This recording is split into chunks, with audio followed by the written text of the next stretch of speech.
Hi friends, పొద్దుగాల వచ్చిన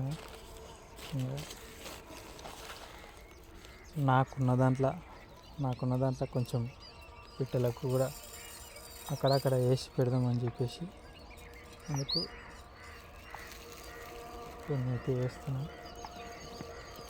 కనీసం పిట్టలు కూడా ఎండాకాలం కాబట్టి దాహం తీర్చుకోలేని పరిస్థితి ఉంటుంది కాబట్టి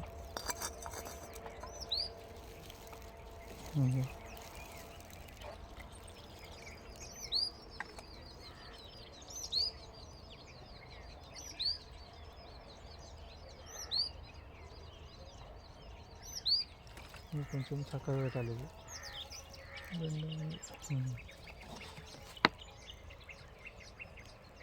నా దగ్గర ఉన్న ఆహారం ఇన్ని నీళ్ళు అవిట్లకి తిన్నికి ఏదో నా దగ్గర ఉన్న కొన్ని బియ్యము నేను తినే బియ్యము దానిలకు తిన్నికి ఆహారం అయితే పెట్టింది. ఎందుకంటే ఎండాకాలం దొరకదు కాబట్టి మన చేతనైన సాయం మనం చేయాలంట అనే ఒక ఆలోచనతో అక్కడక్కడ పెట్టిన చూపిస్తా.